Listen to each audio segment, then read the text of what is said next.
Hello student, आज की class से बात करेंगे कंप्यूटर फंडामेंटल के अंतर्गत हम लोग देख रहे हैं इंट्रोडक्शन ऑफ कंप्यूटर। ये आपका पार्ट 3 है। यदि आपने पार्ट 1 और पार्ट 2 नहीं देखा है तो आप एक बार उसे जाके देख लीजिए। तो क्लास स्टार्ट करने से पहले मैंने जो पार्ट 1 में 4 ऑब्जेक्टिव क्वेश्चन पूछा था आपके लिए था, जो उसका आंसर बता देता हूँ मैं। पार्ट 1 और पार्ट 2 मैं दोनों को पहले बताऊंगा, फिर आज की क्लास स्टार्ट करूंगा।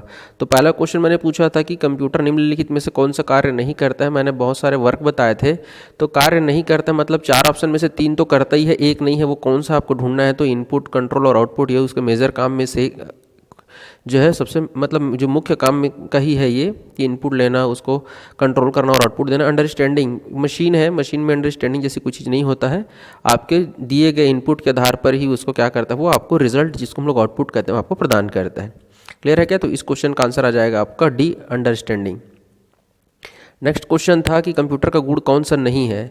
फिर से नहीं है कहा है, मतलब 4 में से 3 तो उसका गुण हो गई होगा। तो जल्दी निर्णय लेने की क्षमता, डिसीजन मेकिंग रहता है इसका, डिसीजन लेता है ये। लॉजिकल जो काम रहता है वो डिसीजन वाला ही रहता है, लॉजिकल। एंड और है नहीं, and gate, or gate, not gate, ये है। Greater than, equal to, less than, जो छोटा है बड़ा है बराबर, ये लॉजिकल ऑपरेशन होता है, वो आपका इसी के अंतर्गत आ जाता है। सिक्योरिटी की बात होती है, ठीक है, बिल्कुल। इसमें आप इसमें दिमाग हीन बोल दिया है ना, दिमाग नहीं है बोल रहा, मतलब ऐसा नहीं है भाई। उसमें मतलब देखिए एक्चुअल में जो आप लोगों ने आर्टिफिशियल इंटेलिजेंस सुना होगा, यदि एआई जिसको कहते हैं, जो हमारा कंप्यूटर का जो 5th जनरेशन चल रहा है वो एआई पर बेस्ड है। तो इसमें क्या होता है, जो मानव की जो बुद्धि है उसको ही मतलब कॉपी करके, मतलब जो ह्यूमन बीइंग का जो ब्रेन है, तो आर्टिफिशियल जो है इंटेलिजेंस है, मतलब जिसको हम लोग बोलते हैं कृत्रिम बुद्धि। तो कहीं ना कहीं ये बुद्धि का जो कंपेयर किया जा रहा है वो इसी से किया जा रहा है, बट यहाँ पे नहीं, बुद्धिहीन मतलब जिसे बुद्धि नहीं होती है कह रहा है, ठीक है। तो इसका आंसर आ जाएगा सी। मशीन में जो है इंसानों जैसा दिमाग तो नहीं होता है, बस आर्टिफिशियल इंटेलिजेंस एक टेक्निक है जिसकी मदद से वो उस टाइप का काम करता है। एक प्रकार से कहा जाए तो मशीन में भी ब्रेन है, ठीक है। लेकिन यहाँ पे ऑप्शन ने बुद्धिहीन कह दिया है। विविधता मतलब यहाँ पे मिसलिनियस वर्क से है यहाँ पे। तो जो सबसे करीबी होता है, जो इस क्वेश्चन में जो मुख्य क्वेश्चन पूछा जाता है, जो उस तो ऑप्शन में हम लोग उसको लेते हैं जो उसके आसपास बिल्कुल नहीं होगा, है नहीं। तो बुद्धि ही नहीं आ रहा है, इसलिए आंसर सी हो जाएगा ये। बात करते हैं नेक्स्ट क्वेश्चन का। तो एक हमारा जो थर्ड क्वेश्चन तक क्या था कि एक कैरेक्टर को दर्शाने के लिए कंप्यूटर को कितनी बीट की आवश्यकता होती है। देखिए यहाँ पे जैसे कंप्यूटर लिखा गया है, ये कंप्यूटर एक वर्ड है। इस कंप्यूटर एक वर्ड में सी एक कैरेक्टर है, ओ एक कैरेक्टर है, एम एक कैरेक्टर है, पी एक कैरेक्टर है, यू एक कैरेक्टर है, टी एक कैरेक्टर है, ई एक कैरेक्टर है और आर एक कैरेक्टर। मतलब ये सभी के सभी आप क्या है, ये कैरेक्टर्स है। कैरेक्टर को आपस में मिला के एक वर्ड बनाया जाता है और बहुत सारे वर्ड मिलके फिर एक सेंटेंस बनते हैं। ये सब चीज़ पता ही है आपको। तो एक कैरेक्टर जो होता है, मैंने आपको बताया था आस्की कोड। यदि आस्की कोड आपको नहीं पता है तो आप पिछले वीडियो में मैंने इसके बारे में बताया हुआ, आप एक बार उसको देखिएगा। आस्की का फुल फॉर्म बहुत बार पूछा गया है। तो जो आस्की कोड होता है वो 8 बीट का होता है, मतलब प्रत्येक कैरेक्टर के लिए कंप्यूटर को कितने बीट की आवश्यकता होती है, 8 बीट की। और यहीं पे अगर आपसे पूछ देता है कि कितने बाइट का होता है, तो आपको पता होना चाहिए कि 8 जब बीट मिलता है तब 1 बाइट बनता है। मैंने बीट और बाइट क्या है इस पर काफ़ी लंबा चौड़ा लेक्चर लिया हुआ है, तो पार्ट 1 और पार्ट 2 में मैंने सभी चीज़ डिस्कस कर दी है लगभग।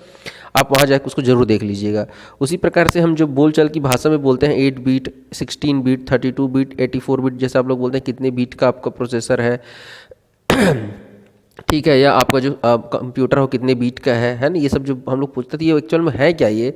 तो बोलचाल की भाषा में जो हम लोग यूज़ करते हैं ये सब है आपके कंप्यूटर की वर्ड की साइज। जो वर्ड साइज होता है वही होता है आपका बीट, ठीक है ना। सेकेंड पार्ट में भी मैंने कुछ क्वेश्चन पूछा हुआ है, उस क्वेश्चन को भी मैं यहीं पे बता देता हूँ। नेक्स्ट टाइम से मैं ऐसे करूँगा कि जस्ट पहले वाला वीडियो का मैं आपको बताऊँगा, मतलब नेक्स्ट डे उसका आंसर बता दिया करूँगा, ठीक है। देखिए यहाँ पे मैंने लिखा हुआ है ALU और CU। तो अरिथमेटिक लॉजिक यूनिट और कंट्रोल यूनिट, ये दोनों के दोनों आपके सेंट्रल प्रोसेसिंग यूनिट का। एक्चुअल में होता क्या है कि जो ऑप्शन रहते हैं वो इतने मतलब सिमिलर वर्ड रहते हैं कि आपको पता ही नहीं चलेगा। यदि एग्जैक्ट नहीं पता हो कि सेंट्रल प्रोसेसिंग यूनिट क्या है तो आप कन्फ्यूज जाएंगे। यहाँ पे प्रोसेसिंग है कि प्रोसेसर है कि पंप है कि पीपल्स है, तो इस प्रकार से आप उसको देख लीजिएगा। तो सेंट्रल प्रोसेसिंग यूनिट का 3 भाग होता है। मैंने ALU और CU लिखा हुआ है। इसका तीसरा पार्ट क्या है आप मुझे कमेंट बॉक्स में बताइएगा। उसी प्रकार से कंप्यूटर का नियंत्रण केंद्र जो सेंट्रल ऑफ कंट्रोल होता है वो किसको कहते हैं। तो सेंट्रल ऑफ कंट्रोल होता है हमारा सेंट्रल प्रोसेसिंग यूनिट, जिसको CPU कहा जाता है। क्लियर है क्या?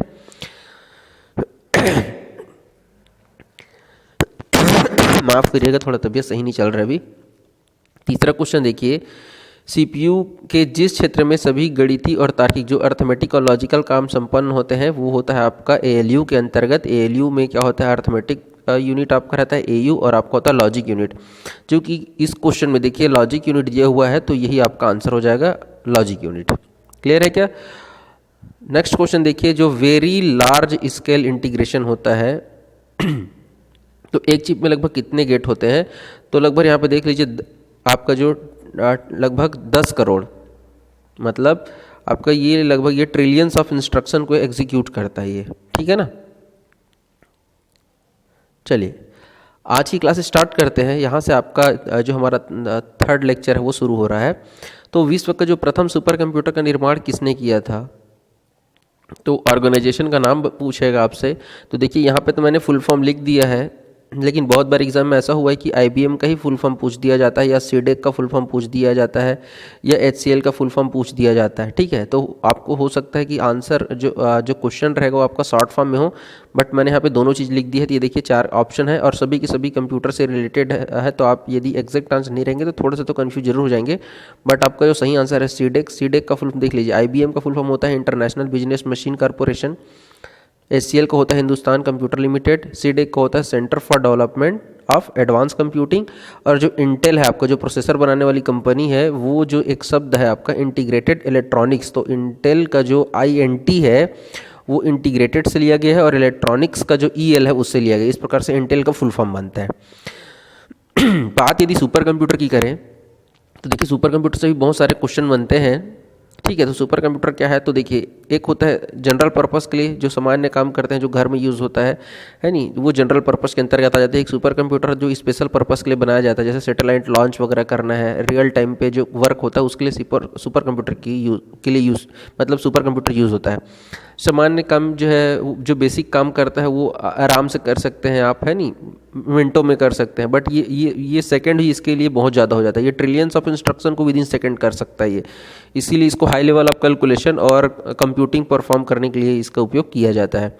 यदि सामान्य कंप्यूटर होता है जो जनरल पर्पस कंप्यूटर होता है उसकी तुलना में करें तो इसमें हज़ारों गुना ज़्यादा फास्ट काम करता है, इसीलिए इसको सुपर, नाम से ही क्लियर हो भाई सुपर वर्क करता है, इसलिए सुपर कंप्यूटर है।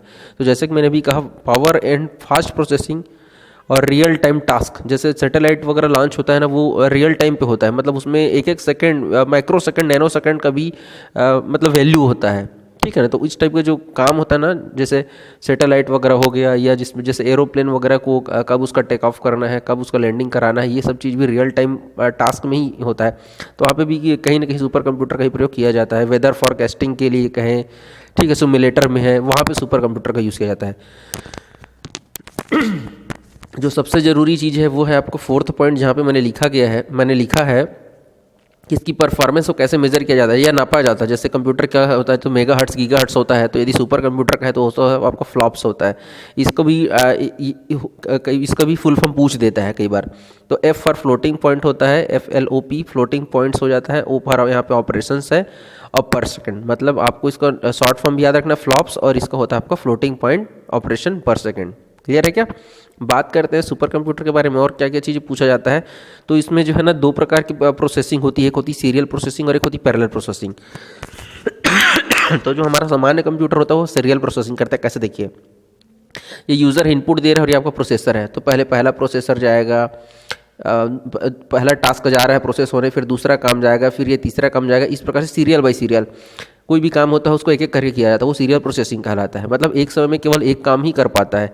बट पैरेलल प्रोसेसिंग में क्या होता है, एक बड़ा काम, जैसे ये कोई बड़ा टास्क है तो उसको क्या करता है, ऐसे छोटे छोटे भाग में डिवाइड कर दिया जाता है। तो देखिए ये 4 यदि भाग में डिवाइड कर दिए, मतलब 4 अलग अलग प्रोसेसर जो है लगा हुआ है और उसको काम कर रहा है। तो पैरेलल प्रोसेसिंग मतलब होता है एक टाइम पे एक कोई काम है उसको छोटे छोटे भाग में डिवाइड कर दिया जाता है, और उसको एक साथ एक टाइम पे, जैसे कि मान लीजिए कोई बड़ा काम था उसको 4 भाग में डिवाइड कर दिए, तो 4 अलग अलग प्रोसेसर रहेंगे और वो सभी एक टाइम पे काम कर रहे हैं, इसी कहते हैं पैरेलल काम करना। ठीक है, पैरेलल प्रोसेसिंग, किसी बड़े टास्क को डिवाइड कर देना छोटे छोटे काम में, वो हमारा होता है पैरेलल प्रोसेसिंग वाला हिस्सा। यदि थोड़ा सा हिस्ट्री की बात करें तो भारत के सुपर कंप्यूटर का जनक, मोस्ट इंपॉर्टेंट है कि सुपर कंप्यूटर का जो इन्वेंटर थे या किसने इसका फाउंडर कहें कि किसने इसको डेवलप किया था कहें, तो इनका नाम जानना बहुत ज़रूरी है भाई। डॉक्टर विजय भटकर था। यदि यूनिवर्सिटी की बात करें तो नालंदा विश्वविद्यालय के वो तीसरे कुलपति थे जिन्होंने सुपर कंप्यूटर 8000 इसका भी एक और वर्जन है, 8000 बना था, 10,000 बना था, बट इसी मैं 8000 की बात कर रहा हूँ, जिसको पहला सुपर कंप्यूटर कहा था, जिनको डॉक्टर विजय भटकर ने बनाया था, 1991 में बनाया था। और ये जो है नालंदा विश्वविद्यालय के प्रोफेसर जरूर थे, वहाँ नहीं बनाया था भाई, इन्होंने बनाया था आपका जो पुणे के जो सीडेक है, सीडेक का फुल फॉर्म जस्ट ही मैंने आपको बताया है, centre for development of advance computing Pune, वहाँ बनाया गया था इसको। ठीक है, तो ये फोर्थ पॉइंट बहुत ज़्यादा इंपॉर्टेंट है, क्योंकि हिस्ट्री वाली चीज़ है, वो आपको सटीक याद रखना बहुत जरूरी है।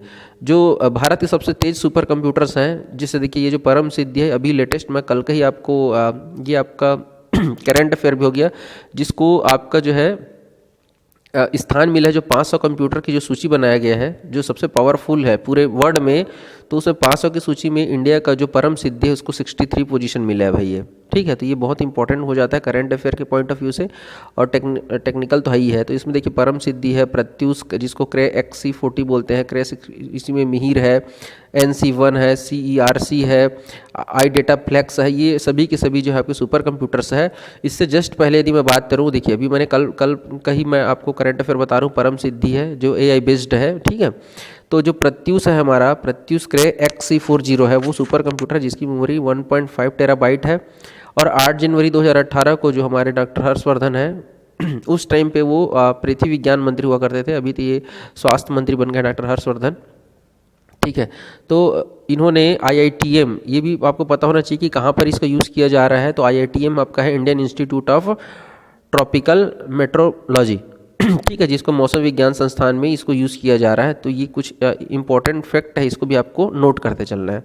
नेक्स्ट यदि हम बात करें कि भाभा परमाणु अनुसंधान केंद्र है, जिसको हम लोग बार्क कहते हैं, इन्होंने भी एक सुपर कंप्यूटर डेवलप किया था। उस सुपर कंप्यूटर का नाम बताना है आपको। तो इन्होंने जो है एक पूरा का पूरा एक सुपर कंप्यूटर का सीरीज़ बना हुआ है अनुपम, इसके बारे में आप डिटेल में जरूर देख लीजिएगा अनुपम के बारे में। हालांकि इंपॉर्टेंट यही बनता है कि बार्क ने जो बनाया था उसका नाम क्या है, तो अनुपम है। यदि वहाँ पे अनुपम सीरीज से कोई भी कंप्यूटर रहेगा तो आप उसको सेलेक्ट कर लीजिएगा, उसमें अनुपम सुपर कंप्यूटर का नाम है। यदि हम बात करें इसमें, देखिए एक ऑप्शन आपका है फ्लो सॉल्वर है आपका। ठीक है, फ्लो सॉल्वर है, तो फ्लो सॉल्वर को जो डिज़ाइन किया गया था वो भी इंडिया में ही बना एक आपका सुपर कंप्यूटर है, बट ये बेंगलुरु में बना था ये। ठीक है, और बार का जो है आपका ये इसका मुख्यालय कहाँ है, ये आपका मुख्यालय है आपका मुंबई में। ठीक है ना। चलिए नेक्स्ट क्वेश्चन देखते हैं कि जैसे अभी कुछ टाइम पहले मैंने आपको ह्यूमन ब्रेन के बारे में बताया कि कंप्यूटर का ब्रेन किसको कहते हैं, है नहीं, कंप्यूटर का ब्रेन हमारा किसको कहा जाता है, आपका कंप्यूटर का ब्रेन CPU से तुलना किया गया है। तो मस्तिष्क की कार्य प्रणाली, मतलब आपका जो ये ह्यूमन का है उसको ब्रेन कहते हैं। तो जैसे वो दिमाग का काम आपका करता है कौन, तो CPU करता है। और जो कृत्रिम बुद्धि उसको हम लोग कहते हैं AI कहते हैं, आर्टिफिशियल इंटेलिजेंस कहते हैं। तो सबसे छोटा और सबसे तेज तीव्र गति वाला कंप्यूटर कौन सा है बोल रहा है। ठीक है, तो देखिए ऑप्शन में आपके सुपर कंप्यूटर है, क्वांटम कंप्यूटर है, परम, अभी जैसे मैंने 8 बताया था, ये परम 10,000 है, और IBM चिप है। ठीक है, तो IBM चिप तो नहीं है, ये तो ऑप्शन आपका ऐसे ही आपका डिलीट हो जाएगा ये। तो आपका जो मनुष्य की यदि दिमाग से तुलना करें और सबसे साइज वाइज छोटा और सबसे तेज कंप्यूटर की बात करें यदि हम, तो वो है आपका क्वांटम कंप्यूटर होता है। ठीक है, थोड़ा सा इसका की पॉइंट देख लेते हैं। तो 1998 में सीडेक द्वारा एक सुपर कंप्यूटर बनाया गया था, ये आपका परम 10,000 था। ठीक है, और इसकी जो स्पीड है, जो इसका मेजरमेंट होता है वो आपका होता है टी फ्लॉप पे 100 बिलियन प्रति सेकंड की गति से ये करता है। ठीक है, ये तो परम की बात हो गई। हमारा आंसर क्वांटम कंप्यूटर में आगे आपको बताऊंगा, बट अभी मैंने आपको परम 8 का बताया। ठीक है, जो पहला था, और ये आपका परम 10,000 है। हो सकता है कि परम 10,000 ही आपसे पूछ दे। क्वांटम कंप्यूटर की बात करें तो देखिए जो नॉर्मल कंप्यूटर होता है ना, वो आपका विद्युत मतलब इलेक्ट्रोमैग्नेटिक होता है। ठीक है, बट जो क्वांटम कंप्यूटर होता है वो क्वांटम सिद्धांत पर काम करता है। फिजिक्स का आपका क्वांटम, यदि साइंस स्टूडेंट है तो आपको पता होगा क्वांटम सिद्धांत क्या है। यहाँ पे मैं उस पर ज़्यादा फोकस नहीं करूँगा, बट मैं यहाँ पे आपको सिमिलरिटी बता रहा हूँ और कुछ डिफरेंस भी बता रहा हूँ। तो जो जनरल पर्पस कंप्यूटर होता है वो आपके विद्युत प्रवाह पर बेस्ड होता है, और ये क्वांटम के सिद्धांत पर काम करता है। जो सामान्य कंप्यूटर होता है वो सूचनाओं को बीट के फॉर्म में रखता है, 8 बीट, है नहीं, अभी मैंने जब बताया 8 बीट, 16 बीट, 32 बीट, ऐसे मतलब बीट पर काम होता है। 0 या 1 के फॉर्म में होगा, 0 होगा या 1 होगा। बट जो आपका क्वांटम कंप्यूटर होता है वो क्वांटम बीट पर काम करता है, जिसको क्यूबिट भी कहा जाता है।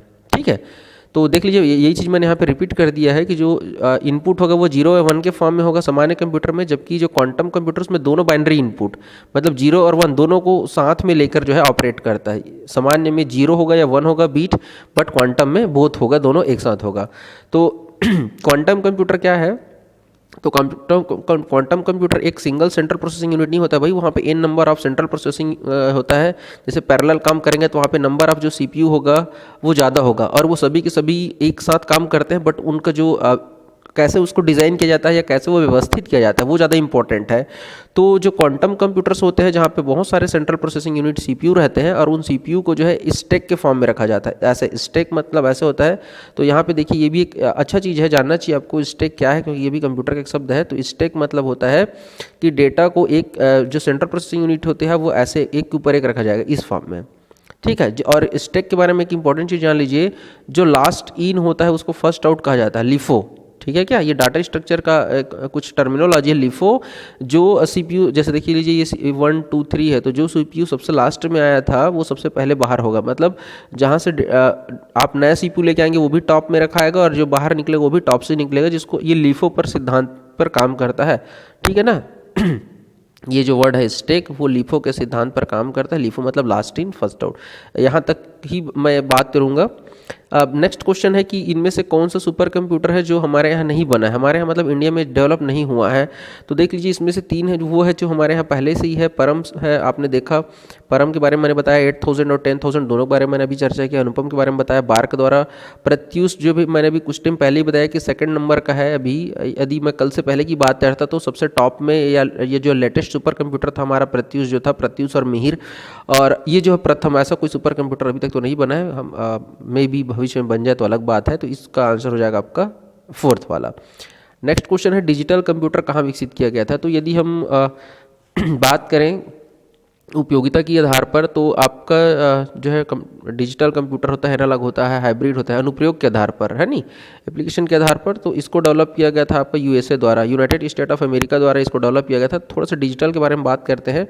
तो जो पहला डिजिटल कंप्यूटर हुआ था, यदि डेट की बात करें तो 1946 में, यदि आपको डे भी याद है तो वेरी गुड है, 14 फरवरी 1946 में विकसित किया गया था।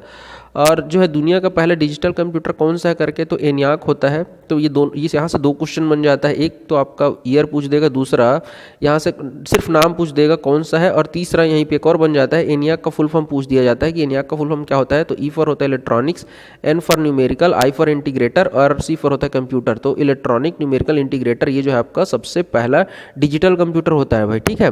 और इसको हम लोग जो बोला जाता है इसको कि ये जनरल पर, इसको सबसे पहले जब बना था ना तो इसको मतलब first digital automatic electronic computer का दर्जा दिया गया था, बट बाद में इससे ना ये उपाधि छीन लिया गया था। तो ठीक है, ऐसा भी है कि पूछ दिया जाता है कि सबसे पहले किसको दिया गया था, फिर छीन लिया गया था। तो ENIAC को पहले दर्जा मिला था, बट बाद में उसको जो है ये छीन लिया गया था, ठीक है। तो मैं बताऊंगा कि first automatic electric digital computer किसको मिला था, बट आपको क्या क्या याद रखना है कि पहला डिजिटल कंप्यूटर है, वेरी गुड है। ENIAC फुल फॉर्म क्या है, तो इलेक्ट्रॉनिक न्यूमेरिकल इंटीग्रेटर कंप्यूटर है।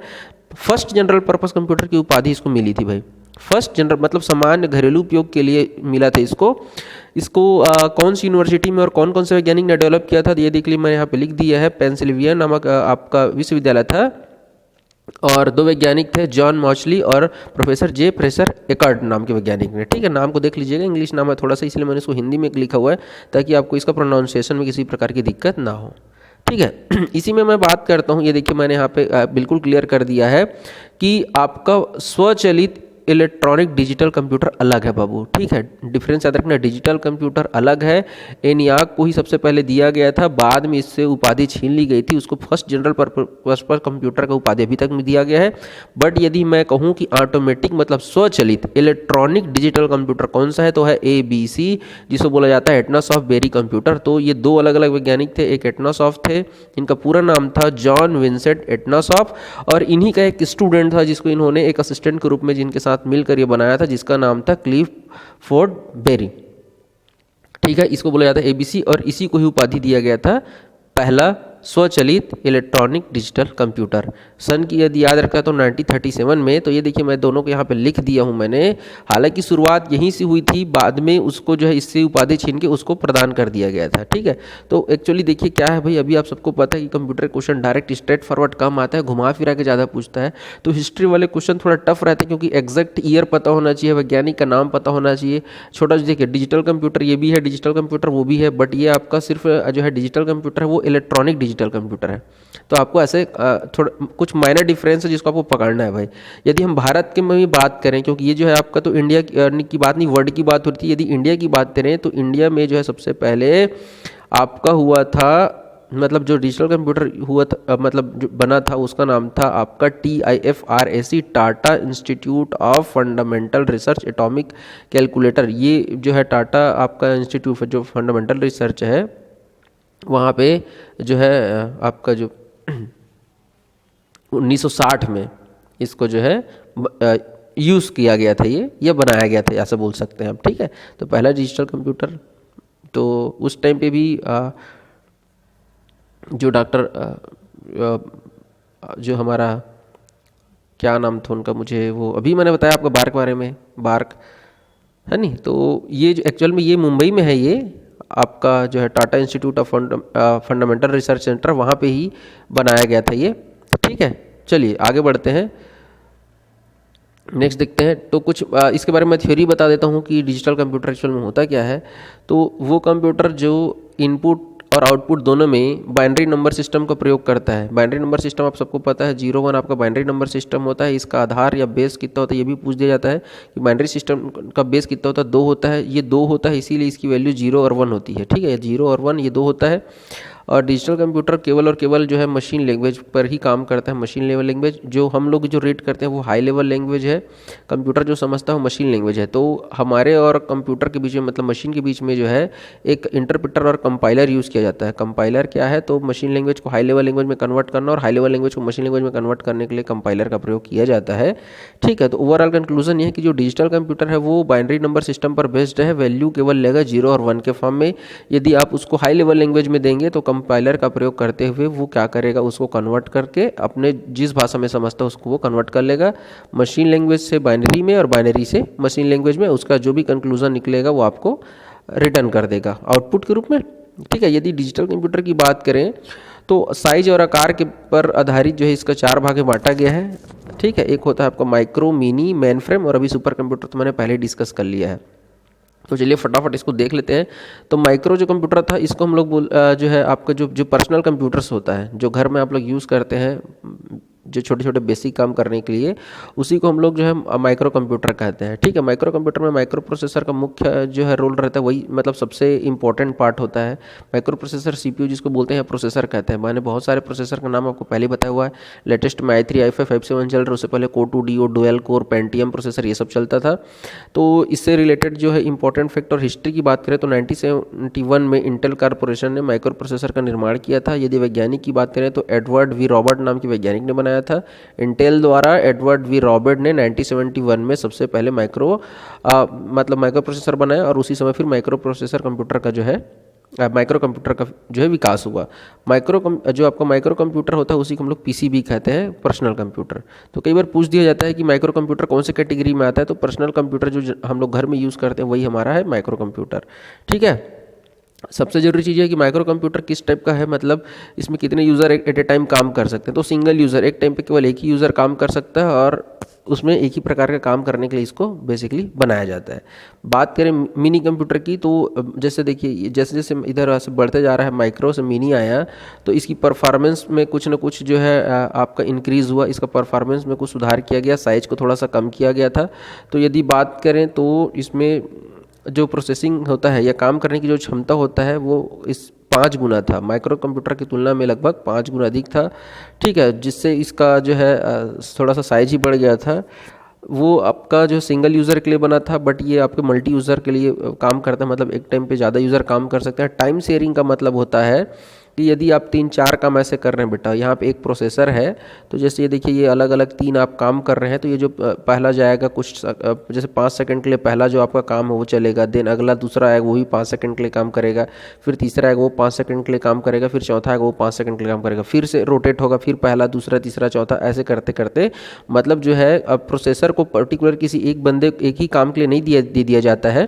प्रोसेसर को जितने भी आपके जो प्रोसेस रहते हैं उनको टाइम स्लॉट में बांट दिया जाता है, ठीक है। और इसको डिस्ट्रीब्यूटेड भी कहते हैं, मतलब वही है, यहाँ पे जो काम रहता है उसको क्या करते हैं, बांट दिया जाता है। जैसे ये कोई बड़ा काम है तो इसको 4 अलग अलग प्रोसेसर है तो उनको छोटा छोटा काम ऐसे डिस्ट्रीब्यूट कर दिया गया है, ठीक है। तो दोनों चीज़ याद रखना, पूछ देगा कि टाइम शेयरिंग और डिस्ट्रीब्यूटेड डेटा प्रोसेसिंग कौन से कंप्यूटर का जो है फीचर्स है। तो टाइम शेयरिंग और डिस्ट्रीब्यूटेड डेटा प्रोसेसिंग दोनों मिनी कंप्यूटर का जो है फीचर्स है, उसकी विशेषताएं हैं। मल्टी यूज़र काम करता है, एक से ज़्यादा यूज़र इसमें जो है काम कर सकते हैं। माइक्रो में सिंगल यूज़र था, ये मल्टी यूज़र है। उदाहरण की बात करें तो PDP, अब ये सिस्टम का नाम है, इसका फुल फॉर्म के चक्कर में मत रहिएगा आप। तो PDP-70 और TDC ये 2 कंप्यूटर है जो मिनी कंप्यूटर के अंतर्गत आते थे। मेन फ्रेम की बात करें तो माइक्रो कंप्यूटर से बड़ा मिनी था और मिनी से बड़ा है आपका मेन फ्रेम कंप्यूटर। इसमें भी मल्टी यूज़र ही होते हैं, बट इनकी जो क्षमता होती है, जो कैपेसिटी होती है और जो प्रोसेसिंग की जो गति होती है, ऑब्वियस है भाई माइक्रो से बड़ा मिनी था size wise, processing speed wise, storage की क्षमता, और उससे बड़ा फिर ऐसे क्या होते गया, फिर मेन फ्रेम कंप्यूटर आया, ठीक है। बेसिकली यूज़ कहाँ होता है तो लेन, लोकल एरिया नेटवर्क और वाइड एरिया नेटवर्क में जो है इसका यूज़ किया जाता है सेंट्रल कंप्यूटर के रूप में, मतलब जो मुख्य सर्वर के रूप में इसको आप यूज़ कर सकते हैं, ये कहने का मतलब होता है, ठीक है। और एक टाइम पे आप बहुत सारे प्रोग्राम को इसमें लोड कर सकते हैं और मल्टी प्रोग्रामिंग के सिद्धांत पर कार्य करता है, मतलब एक टाइम पे आप बहुत सारे प्रोग्राम को एग्जीक्यूट कर सकते हैं। ज़्यादातर जो है मेन फ्रेम का यूज़ वैज्ञानिक के लिए, जैसे मैंने अभी कहा आपको वेदर फॉरकास्टिंग वगैरह जो होता है नहीं, सिमुलेशन वगैरह है, वहाँ पर भी इस प्रकार के कंप्यूटर का प्रयोग किया जाता है। एग्जाम्पल के लिए DEC और IBM 3090 है, वो मेन फ्रेम कंप्यूटर के उदाहरण है। नेक्स्ट बात करते हैं हाइब्रिड कंप्यूटर क्या होता है। तो हाइब्रिड कंप्यूटर आपका जो है वो आपका मतलब ये पूछा कि हाइब्रिड कंप्यूटर किसका प्रयोग करता है, मतलब किस प्रकार के सिग्नल का प्रयोग करता है, ये कहने मतलब था। तो जो हाइब्रिड होता है वो डिजिटल और एनालॉग दोनों प्रकार के सिग्नल का प्रयोग करता है। तो इसका आंसर हो जाएगा आपका C, both signal, digital signal और एनालॉग सिग्नल।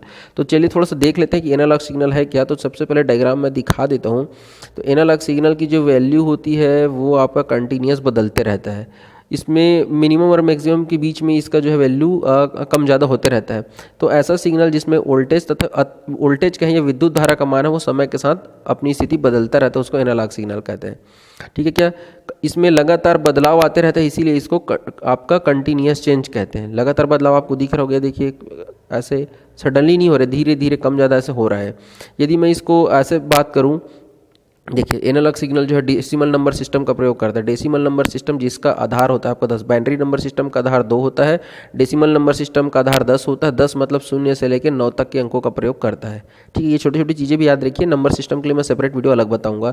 यहाँ पे यदि मैं एक उदाहरण के तौर पर कहूँ, यदि इसकी मिनिमम वैल्यू 0 है और अधिकतम वैल्यू 1 है, तो हो सकता है कि वैल्यू कभी 0.1 आ जाए, 0.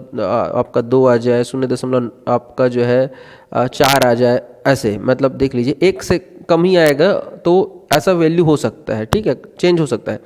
बट जो डिजिटल सिग्नल क्या होता है पता है, हमेशा ये तो 0 होगा या 1 होगा, ठीक है। सिर्फ क्या होगा, या तो मिनिमम वैल्यू होगा या मैक्सिमम वैल्यू होगा, उसको डिजिटल सिग्नल कहते हैं। इसमें क्या होता है, वोल्टेज और विद्युत धारा का मान का केवल 2 स्तर होता है, जो समय के साथ बदलने की जगह अचानक परिवर्तन होता है। अचानक कभी हाई हो जाएगा, ऑन हो जाएगा, अचानक कभी लो हो जाएगा, ऐसे, ठीक है। तो यह वैल्यू या तो 0 रहता है या 1 रहता है, या तो हाई रहता है या फिर लो रहता है। इसमें क्या होता है, कब अचानक चेंज होता है, इसीलिए इसको डिस्क्रीट चेंज कहते हैं, ठीक है। क्या डिस्क्रीट चेंज किस में होता है, तो डिजिटल में होता है। सिर्फ 2 ही होगा बाइनरी नंबर सिस्टम में, आधार 2, मतलब ये तो मान 0 हो सकता है या फिर उसका मान 1 हो सकता है। क्लियर है क्या।